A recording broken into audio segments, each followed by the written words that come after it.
오늘 우리가 읽으신 이제 사무엘상 7장 말씀은 이 기럇 여아림으로 이제 여호와의 궤가 옮겨졌는데, 그곳에 사는 한 아비나답이라는 사람의 집에 이제 궤를 들여놓고 그 궤를 지키게 하는 사람을 한 사람 세우게 됩니다. 그런데 그때부터 20년이 지났다라고 오늘 기록되어 있습니다. 그래서 20년 동안 오래 있은지라, 하나님의 법궤가 원래 있어야 할 곳이 여기가 아닌데 그곳에서 지금 20년을 있었다라는 것은 잘못된 것으로 저는 보여집니다. 하나님의 법궤가 원래 있어야 할 자리로 돌아가야 되는데 그곳으로 돌아가지 못하고 있는 상황, 사람들이 아무래도 그 하나님의 법궤를 제자리로 돌려놓아야 하는 그 마음을 아직까지는 갖지 못한 모양이 아닐까, 이렇게 생각을 해볼 수가 있습니다. 좀 다르게 표현해 보면 오랜 기간 동안 하나님의 언약궤가 방치되어 있었다. 물론 한 사람을 지키게 하는 사람을 세웠다라고는 하지만 이스라엘 백성들이 원래 했었어야 할 그 성소와 지성소와 이런 그 하나님께 예배를 드려야 하는 성막에 그 언약궤를 그곳에 두어야 하는데 지금 그 자리에 가지 못한 상황이죠. 그러면서 이 사람들은 이따가 뒤에 읽어보신 그 부분에서 나오지만 바알과 아스다로 또한 가나안의 신들을 다 섬기고 있었습니다. 그러니까 혼합주의에 완전히 빠져 있었던 그런 시절이었습니다. 그래서 2절에 보니까 20년 동안 오래 있은지라, 그 다음에 이스라엘 온 족속이 여호와를 사모하니라. 이 단어 때문에, 사모하니라 라는 단어 때문에 되게 좀 우리를 헷갈리게 만듭니다. 사모한다 라는 뜻은 아주 좋은 의미로, 우리가 하나님을 사모합니다 라는 뜻은 아주 좋은 의미로서 우리가 사용할 수 있는데, 제가 아무리 생각해봐도 이게 2절과 3절이 연결이 잘 안 돼서 원어를 좀 찾아봤더니, 사모한다라는 단어는 원래는 좀 통곡하다, 슬퍼하다, 이런 단어가 원래 뜻이라고 합니다. 그러니까 이 사모한다라는 것은 그 중간을 다 생략하고 최종적으로 그래서 사모한다, 통곡하고 통회하며 슬퍼하며 하나님을 찾았다라는 거에서 마지막 찾다만 써놓은 것 같은 느낌이죠. 그래서 우리가 약간 좀 혼동할 수 있습니다. 그래서 그 영어 번역에서는 그 라멘트라는 단어, 아주 슬픔을 표현하는 그런 단어로 이것을 번역하곤 합니다. 그러니까 이곳이, 우리가 다시 얘기를 하자면 이스라엘 온 족속이 통회하며 슬퍼하며 하나님을 찾았다, 이렇게 볼 수가 있겠죠. 그렇게 되었을 때 사무엘이 말하는 게 연결이 잘 됩니다. 만일 너희가 전심으로 여호와께 돌아오려거든 이방신들과 아스다롯을 너희 중에서 제거해라, 이렇게 얘기를 하죠. 그러니까 백성들이 지금 우리는 잘 알지 못하지만 뭔가 사는 것이 좀 녹록지 않았던 모양입니다. 여러 신들을 섬기면서 살아갔는데 한 20여 년, 사실은 그 전부터겠죠. 계속해서 그들이 하나님을 잘 섬기지 못하고 살아갔는데 계속해서 블레셋의 침략을 받고 계속해서 어려움 속에서 살아가고, 그러다 보니 이들이 이제 비로소 또 여호와 신앙을 회복하기 시작하는 것입니다. 항상 괴로움이 극에 달할 때에서야 하나님을 기억하고 다시 하나님을 찾고 하나님께 돌아오는 것들이 늘 반복이 되는 것처럼 오늘도 그런 내용이 지금 생략이 되어 있지만, 이들이 이제 다시 통회하며 하나님을 찾기 시작했다. 그러니까 사무엘이 이제 그들에게 말을 하는 것이죠. 만약에 돌아올 거면 확실하게 해라, 똑바로 해라. 니들 입장을 확실하게 표명하고 니들이 어느 편에 설 건지 확실하게 하고 애매한 건 절대 없다. 하나님 앞에서는 그런 것은 절대 통하지 않는다라는 것을 얘기합니다. 그래서 그 모든 것들을 제거하고 너희 마음을 여호와께로 향하고 그만을 섬기라. 하나님만을 섬겨야 한다. 그리하면 너희를 블레셋 사람의 손에서 건져내시리라. 3절 마지막에 보니까 역시 우리가 이제 예측하는 게 맞는 거죠.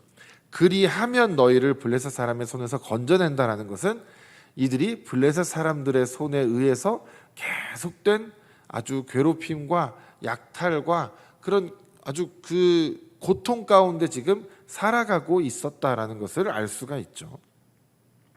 그래서 4절에 이스라엘 자손들이 그 말을 듣고 자신들에게 있는 우상들을 다 제거합니다. 그리고 여호와만 이제 섬기기 시작하죠. 그런데 사무엘이 거기서 그냥 두는 것이 아니라 백성들을 다 모으기 시작합니다. 미스바로 다 모여라. 그런 다음에 내가 너희를 위하여 여호와께 기도하겠다. 그래서 그냥 단순히 우상만 제거하는 것에서 끝나는 것이 아니라 그들이 확실하게 다 모여서 그곳에서 하나님께 기도하고 하나님께 또 제사 드림으로 인해서 확실하게 이들의 회개가 공적으로 하나님께 올려드리고 또 하나님께 이제 인정을 받게 되는 그런 이제 시간을 이제 사무엘이 마련하는 것이죠. 그래서 사무엘이 이제 미스바로 다 모이게 합니다. 그리고 그 물을 길어서 여호와 앞에 이렇게 부어놓고 하루 종일 금식을 하면서 이렇게 고백을 하죠. 우리가 여호와께 범죄하였나이다. 이렇게 고백을 합니다. 이 고백이 사실은 이스라엘의 역사에서 참으로 보기 드문 고백 중에 하나입니다. 온 족속들이 다 모여서 우리가 여호와께 범죄하였습니다라고 이 공적으로 모두가 함께 회개하는 이 광경은 사실 굉장히 보기 드문 광경이죠. 그리고 아주 귀한 광경이면서 그것이 이제 확실한 회복을 이제 가져올 회복을 소망하게 할 수 있는 아주 중요한 장면이 됩니다. 그래서 이 회개하는 공동체에 하나님께서는 반드시 회복을 명하여 주시고 구원을 명하여 주신다라는 것을 우리가 오늘 말씀을 통해서 배울 수가 있습니다. 그래서 이들이 사무엘의 그 기도에 따라서 또 사무엘의 인도에 따라서 그들의 모든 죄를 회개합니다. 그리고 나서 이제 6절에 그렇게 뭐라고 나오냐면 마지막에 사무엘이 미스바에서 이스라엘 자손을 다스리니라라고 되어 있습니다. 다스린다라는 표현인데 사무엘이 지금 다스리고 있습니다. 즉 하나님의 이제 말씀대로 살아가도록 그들을 가르치고 올바른 길로 이제 이끌어가는, 즉 처음부터 다시 다 가르치고 있는 그런 모습을 우리가 상상해 볼 수가 있습니다. 그들이 이제 비로소 다 회개하고 났으니까 이제 하나님만을 바르게 섬기는 신앙을 가져야 할 터이니 하나하나 다시 배워나가기 시작하고 있을 것입니다. 우리가 막 처음 배우기 시작할 때 얼마나 즐겁습니까? 말씀 막 깨달아갈 때 막 신나고 와 이런 말씀이 있구나, 이런 게 있구나, 내 삶에 이런 말씀이 이렇게 적용이 되는구나 하면서 이제 이들이 막 성장해 나가기 시작할 때 블레셋 사람들이 갑자기 쳐들어옵니다. 이 사람들이 미스바에 다 모였다더라. 한 자리에 모였을 때 아주 확실하게 일망타진을 해서 이놈들을 아주 본때를 보여줘야겠다 하고 블레셋 사람들이 이스라엘을 치러 올라옵니다. 아니 보통은 다 같이 모여 있다라고 하면 우리를 치러 올라오는 건가? 아니면은 뭐 조금 겁을 먹을 수도 있을 텐데 오히려 기회다 하고 치러 올라오는 모습입니다. 얼마나 이스라엘이 그동안 그냥 얕보였고 얼마나 그동안 그냥 이스라엘이 블레셋에게 아주 속수무책으로 당해왔는지 다시 한번 알 수 있는 대목이죠. 또한 이 당시에 블레셋은 그 철기를 이제 좀 생산할 수 있는 그런 능력들이 좀 있었는데 이스라엘은 전혀 그렇지가 않아서 무기끼리 부딪히면 이스라엘은 무조건 질 수밖에 없는 그런 상황입니다. 우리 옛날에 그 녹두 장군 아시죠? 전봉준. 그때 일어서면 죽산이요 앉으면 백산이라 이런 그 표현이 있거든요. 백산은 옷이 하얗기 때문에 서 있으면 하얗게 보이는데 앉으면 죽창이 보여서 죽산이라는 겁니다. 무기가 없어서 민중들이 그 대나무를 깎아서 그걸로 무기를 썼었던. 그러니까 그걸로 어떻게 이기겠습니까? 승리하기가 쉽지 않죠. 한두 군데에서 몇 번은 승리할 수 있지만 그런 무기로 완전한 승리를 거두기가 참 어렵습니다. 아마 이 이스라엘도 똑같은 상황이었을 것입니다. 제대로 된 무기도 없이 이 블레셋 사람들을 싸워야 하는데 너무나 무서운 존재들이죠. 그래서 이들이 이 8절에 보면 이렇게 나오죠. 사무엘에게 이스라엘 자손들이 다 가서 말합니다. 우리를 위하여 우리 하나님 여호와께 쉬지 말고 부르짖어 우리를 블레셋 사람들의 손에서 구원하시게 하소서. 사무엘에게 가서 이들이 막 부르짖기 시작합니다. 근데 여기서 이제 우리가 생각해 볼 문제가 하나 있죠. 왜 회개하고 이제 하나님 뜻대로 잘 살아보려고 하는데 왜 그때 지금까지 경험하지 못했던 제일 큰 시련이 찾아오는 것일까? 블레셋이 그냥 약탈 정도 하고 그냥 국경의 경계를 넘어서 막 이렇게 침략하는 정도야. 그동안 그냥 국지적으로 있었지만 이번엔 미스바에 모였다고 하니까 아주 그냥 일제히 그곳을 치러 오는 정말 전쟁의 모습처럼 이제 변한 것이죠.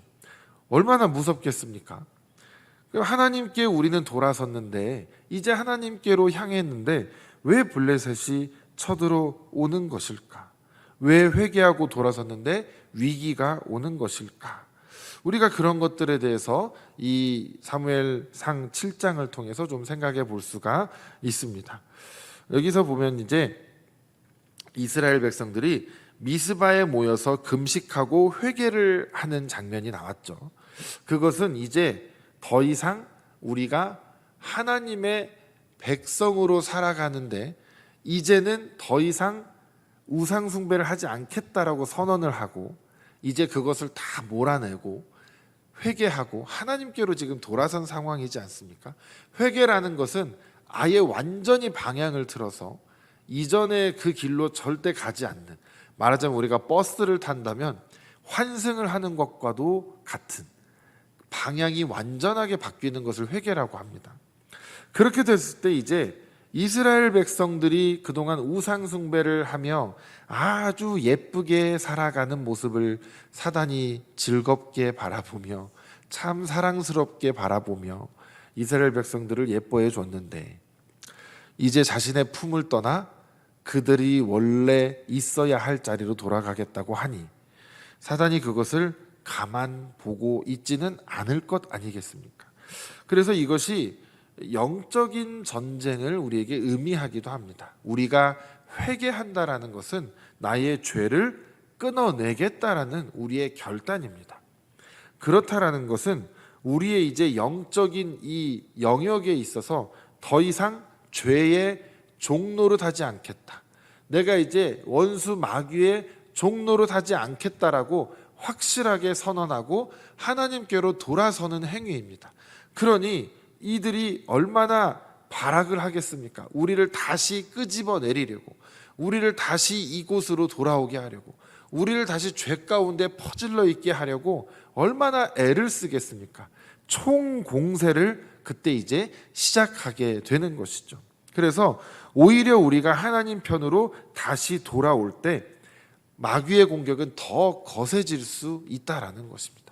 그러니까 우리가 각오를 단단히 해야 됩니다. 우리가 부흥회를 하거나 수련회를 갔다 오거나 할 때 항상 마지막 그 시간대에 무슨 얘기하냐면 여러분들 은혜 받고 내려갈 때 은혜 까먹을 일 반드시 생깁니다. 내려가면 제일 가까운 사람부터 조심하시고 뭐 이러면서 막 항상 얘기하시는데 왜 그러냐? 우리가 은혜를 계속해서 소유하고 지켜나갈 수 없게 해야 우리가 더 큰 좌절과 절망에 빠지기 때문입니다. 우리가 이렇게 막 살다가 요만큼 회복했는데 여기서 이게 미끄러지면 더 깊이 추락하는 게 사람의 마음입니다. 그러니까 거기서 한번 툭 밀어버리면 거기서 한번 죄짓게 또 만들면, 거기서 한번 확 화내게 만들면, 거기서 한번 막 누구를 험담하게 만들거나 누구를 미워하게 만들거나 누구와 싸우게 만들면 훨씬 더 깊은 나락으로 떨어질 걸 알기 때문에 그때 더 공격하는 겁니다. 우리가 이제 말씀으로 살아가고자 할 때. 근데 너무나 당연한 것이죠, 사실은. 왜냐하면 말씀대로 살고자 하지 않는 사람은 공격할 필요가 없습니다. 하나님의 말씀대로 살고자 하지 않는 사람은 사단도 관심이 없습니다. 왜냐하면 그냥 내버려 둬도 그냥 그렇게 살 것이기 때문에 우상도 섬기다가 하나님도 찾다가 이랬다 저랬다 전보로도 갔다가 뭐 이상한 정말 혼합적인 종교를 믿는 사람처럼 살아가는데 뭐 그 사람 사단이 공격해서 뭐 하겠습니까? 정말 하나님의 말씀대로 살아가려는 사람들을 하나하나 끄집어 내려야 되는 것이죠. 그러니까 공격이 일어나는 것입니다. 우리가 착각할 때가 있는데 하나님께서 우리를 뭐 시험하신다라는 표현을 하죠. 하나님께서 우리를 시험하십니다. 아니라고 할 줄 알았죠. 하지만 하나님은 우리를 유혹하진 않으십니다. 그 잘 분별을 하셔야 됩니다. 덫을 놓고 우리를 유혹하는 게 하나님의 시험이 아니란 말입니다. 이제 하나님께로 확실하게 돌아서기로 했을 때 정말 이 결단이 흔들리지 않는지 하나님은 한번 보고 싶으신 겁니다. 아브라함도 시험하셨는데 우리라고 시험을 안 하실 리가 있겠습니까? 우리가 결단하고 말씀대로 살겠다 했을 때 우리도 시험 받을 수 있습니다. 예수님께서도 시험을 받으셨죠. 그러니까 우리도 시험 받을 수 있습니다. 그러면 이런 말 할 수 있죠. 우리가 뭐 예수님처럼 사역할 것도 아니고 아브라함 같은 사람도 아닌데 뭐 하나님이 나까지 거 시험해서 뭐 하시게요? 나는 하나님 시험 안 하세요. 아니, 하나님 그렇게 생각하시면 안 돼요. 왜냐하면 아브라함이 정말 대단한 사람이라고 생각하실 수 있겠지만 아브라함은 지극히 평범한 우리랑 똑같은 사람이었습니다. 우리랑 똑같은 사람이었는데 아브라함은 그 하나님을 신뢰하고 경외하는 데까지 결국 성공했던 사람인 것이고, 그렇지 못한 사람들은 이제 성경에 어디론가 이제 사라졌거나 실패한 인물로서 기록이 되는 것뿐입니다. 아브라함이 어떤 대단한 능력이 있어서 그 일을 행한 것이 절대 아니다라는 것이죠. 우리도 동일합니다. 더군다나 예수님께서는 우리에게는 나보다 더 큰 일도 너희들은 할 수 있다라고 하셨고, 성령이 우리와 함께 하시기 때문에 우리는 그 시험을 분명히 이겨낼 수 있는 능력도 하나님께서 함께 주십니다. 그런데 우리가 그 시험 앞에서 무너져 내리면 안 된다라는 것이죠. 오늘 백성들이 어떻게 합니까? 블레셋이 쳐들어올 때 사무엘에게 달려가죠. 그때 만약에 뿔뿔이 흩어졌다거나 다른 행동을 취했다라면 또 거기서 이들은 다시 한번 또 그 시험을 봐야 했을지도 모르겠습니다. 그런데 사무엘에게 달려가죠. 사무엘에게 달려가서 우리를 위해 빨리 기도해달라고, 사무엘에게 기도해달라고 막 간청을 합니다. 그러면서 이제 이들이 하나님의 시험을 통과할 확률이 상당히 높아지게 되는 것이죠. 그래서 우리가 그런 믿음의 연단을 통해서 우리는 하나씩 성장하게 됩니다. 베드로전서 1장 7절에 보면 너희 믿음의 확실함은 불로 연단하여도 없어질 금보다 더 귀하여 예수 그리스도께서 나타나실 때에 칭찬과 영광과 존귀를 얻게 할 것이니라. 아멘. 그래서 우리 믿음은 나중에 계속해서 점점 성장하면서 우리 주님께서 나중에 칭찬해 주실 것이다. 그것을 우리가 기억하셔야 됩니다. 그래서 이것을 막기 위해 사단이 얼마나 거세게 저항하는지, 그래서 이 저항이라는 표현이 저는 조금 마음에 듭니다. 우리가 이제 하나님께로 돌아서는 순간 사단이 우리를 집어삼키는 게 아니라 저항합니다. 저항은 뭡니까? 공격을 받았을 때 저항하는 거죠. 우리가 사단을 공격하지 않습니다. 우리는 하나님께로만 돌아서는데 그것이 무엇이 되는지 압니까? 이제 나는 사단의 다스림을 받지 않겠다. 나는 이제 하나님의 다스림을 받겠다라고 나라는 영토로 우리가 생각을 해본다면, 나라는 영적인 영토에 예수님을 믿겠다라는 그 깃발을 내가 콱 꽂고 이제 이 땅은 하나님의 땅이다라고 선포를 하는 겁니다. 그러니까 사단이 이만큼의 땅을 빼앗긴 거죠. 우리가 가는 곳마다 이제 하나님의 영토가 확장되고 우리가 만나는 사람마다 우리는 복음을 전파하고 우리가 말씀대로 살아가게 될 텐데 이 영역이 점점 확장되는 겁니다. 그러니까 사단은 거기서 저항을 해야죠. 자신들의 땅이 빼앗기지 않아야 되니까. 그러니까 우리가 영적인 세계를 계속해서 좀 생각을 해보시면서 내가 왜 말씀대로 살려고 하는데 내가 이제 정말 회복되고 있는데 왜 이때 나에게 더 큰 시련이 찾아오지? 그것을 이겨내면 정말로 놀라운 하나님의 복이 분명히 기다리고 있을 것이다. 우리가 그런 기대감도 조금 가지시면서 또한 그 복을 받기 위해서가 아니라 내가 여기서 무너지면 또 사단이 이 영역을 침범해 들어오는 거구나. 내가 여기서 물러서면 안 되겠구나. 내가 여기서 하나님을 믿는 믿음이 흔들려서는 안 되겠구나. 끝까지 내가 이 믿음 붙들어야겠구나 하면서 우리가 마치 정말 전쟁처럼 이 깃발을 내가 꽂은 깃발을 끝까지 지켜내야 하는 것입니다. 그래서 여호와 니시 기억하십니까? 광야에서 전쟁을 할 때 아말렉과 그때 모세가 팔을 들고 기도하는데 옆에서 아론과 훌이 붙들고 막 같이 돕지 않습니까? 그리고 승리했을 때 여호와 니시라고 합니다. 우리는 그것을 승리라고 생각하지만 니시가 깃발입니다. 그러니까 여호와의 그 깃발의 영토에 깃발이 펄럭이고 있으면 이건 누구 땅이죠?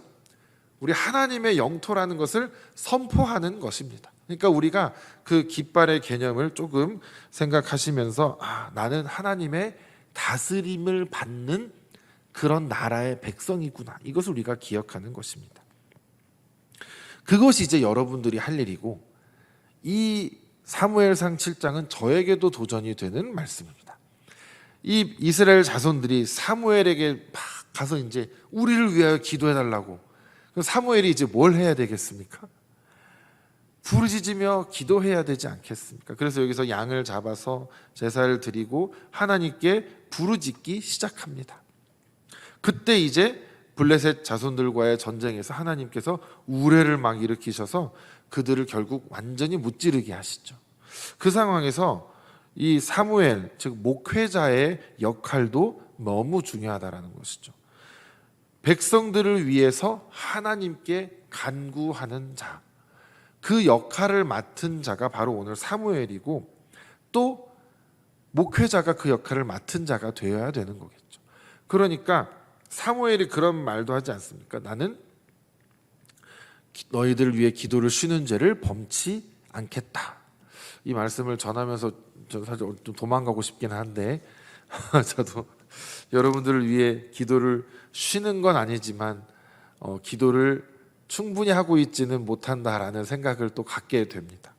그런데 여러분들과 저와 함께 하나님께 부르짖는 것이 온전하게 이루어지려면 두 가지가 이루어져야 됩니다. 먼저 첫째는 뭐냐?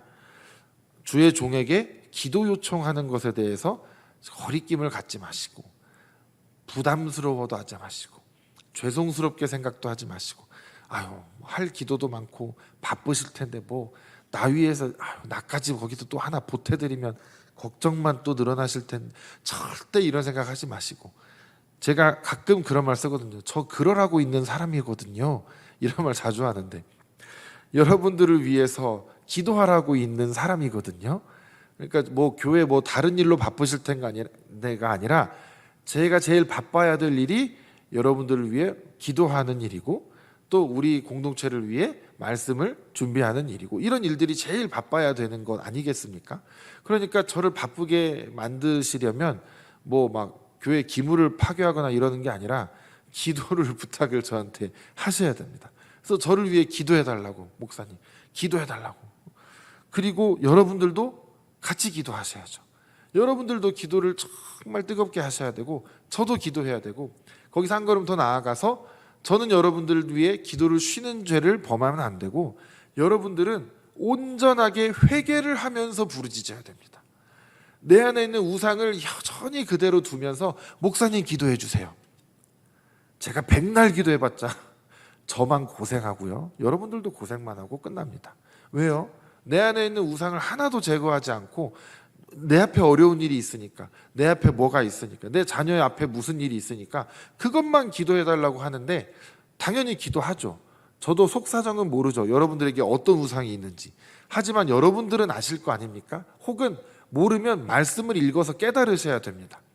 우리에게 있는 우상들을 싹 제거하고 온전하게 하나님만을 향해서 우리가 나아갈 때, 그때 여러분들과 제가 합심해서 함께 기도할 때 하나님께서 우리의 기도를 들어주시고 응답해 주신다라는 것이죠. 그러니까 저도 여러분도 우리의 책무를 게을리해서는 안 됩니다. 저도 물론 저에게 있는 우상들을 같이 몰아내야 되겠죠. 여러분들도 마찬가지입니다. 함께 우리가 그래서 말씀이 선포되지 않습니까? 강단에서 말씀이 선포될 때 부흥하는 것이 아니라 눈물의 기도가 시작될 때 부흥이 된다라고 그 기도에 정말 유명하신 E.M. 바운즈라는 분이 그런 말씀을 하셨습니다. 우리가 말씀을 들어서 맞아 주여 하고 그냥 똑같이 살면 그건 전혀 우리에게 능력의 말씀으로 우리를 살아나게 하지 않는다라는 겁니다. 그 말씀을 듣고 우리가 내 안에 있는 잘못된 것들을 다 깨부수고 우상을 몰아내고 내가 회개의 자리로 나아갈 때, 그때 우리에게 비로소 회복과 부흥이 일어나게 되는 것이죠. 그래서 사무엘이 그렇게 부르짖고 그때 하나님께서 이스라엘을 블레셋에게서 구원해 주십니다. 그리고 그 과정을 통해서 이제부터는 사무엘이 계속해서 다스렸더라라는 이런 내용들이 쭉 반복이 되죠. 사무엘이 사는 동안에는 이스라엘은 범죄하지 않고 사무엘이 인도하는 대로 잘 살아가게 됩니다. 그러면서 오늘 나오는 중요한 단어가 있죠. 바로 에벤에셀이라는 단어입니다. 하나님께서 여기까지 우리를 도우셨다라는 도움의 돌이라는 그 뜻의 에벤에셀입니다. 이것이 바로 우리에게 또 오늘 이제 마지막으로 가르쳐 주는 것이 무엇이냐? 바로 우리가 기억을 잃어버려서는 안 된다라는 것이죠. 하나님께서 우리에게 베푸신 은혜, 하나님께서 우리를 도와주신 그 구원의 놀라운 손길, 그것을 우리가 잊어버리는 순간 우리는 다시 우상들을 끌어들이게 됩니다. 왜요? 나를 도우시는 분이 하나님이시라는 걸 잊어버리니까. 내 눈에 보이는, 커 보이는, 화려해 보이는, 좋아 보이는, 세 보이는 그런 아무 것이나라도 붙들고 그것을 우리는 또 끌어들이기 시작한다라는 것입니다. 그것이 아니라 하나님과 나와의 확실한 그 기억, 우리가 그것을 잊어버리지 않기 위해서 에벤에셀이라는 돌을 그곳에 세우는 겁니다. 이것을 볼 때마다 기억해라. 너희들이 그날 회개해야 하였고, 너희들이 그날 나와 함께 부르짖었고, 그날 하나님께서 우리를 블레셋에게서 구원해 주셨다. 사무엘이 그것을 기억하자라고 하면서 이 돌을 그곳에 세운 겁니다. 그러니까 여러분들도 회개하고 하나님께 돌아서고 정말 회복을 경험할 때 여러분들의 마음에 돌을 하나씩 세우셔야 됩니다.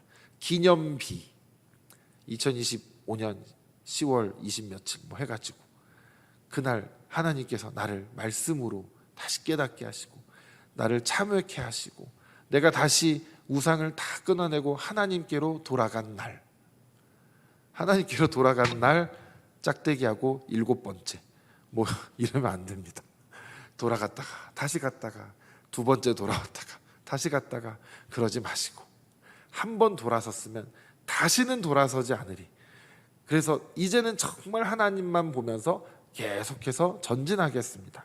그 마음으로 우리가 나아가야 하는 것이죠. 그래서 이 감사의 절기에 또 우리가 이 사무엘상 7장을 만나게 되는 것이 또 감사한 일인 것 같습니다. 에벤에셀이라는 여호와께서 우리를 도우셨다라는 그 단어가 우리에게 기억이 되면서 우리가 정말 신앙 고백을 하나님께 올려드리는 것이죠. 하나님께서 오늘날까지 나를 도우셨다. 지난 1년간 하나님께서 나를 이렇게 도우셨다. 그것을 우리가 고백하는 것입니다. 그래서 우리가 하나님을 기억하고 하나님을 잊어버리지 않는 것은 감사로 표현이 되는 것이고, 하나님께서 우리를 기억해 주시는 건 우리에게 은혜로 내려지게 되는 것입니다. 그래서 우리가 하나님을 기억하는 것, 그 기억을 통해서 우리가 다시 회개했던 시절, 하나님께서 나를 회복시켜 주셨던 그 시절을 우리가 다시 꼭 떠올리면서 앞으로 내가 만나게 될 어떤 일들이 있더라도 그 가운데 내가 그때처럼만 행동하면 계속해서 하나님과 함께 동행하며 나아갈 수 있겠구나. 그것을 우리가 기억하시면서 우리가 에베네셀의 하나님께 감사하면서 이 감사의 절기를 잘 지나가시는 여러분들이 되시기를 주님의 이름으로 축복합니다. 주님 감사합니다. 오늘 사무엘상 말씀을 통하여서 우리가 정말 기억해야 할 많은 말씀들을 가르쳐 주심에 감사를 드립니다. 우리가 우리 안에 있는 모든 우상들을 몰아내게 하시고 그것이 무엇인지 깨닫게 하셔서 우리가 주님께로 돌이킬 수 있도록 우리를 말씀으로 깨우쳐 주시고 주님께 기도하는 자들이 되게 하시며 또한 주님의 은혜를 기억하는 자들이 되게 하셔서 이 감사의 절기에 그 어느 때보다도 하나님의 구원에 감사드리며 하나님의 인도하심과 도우심에 깊은 감사를 드리는 귀하고 복된 절기가 되게 하여 주시옵소서. 감사드리오며 거룩하신 예수님의 이름으로 기도드렸습니다. 아멘.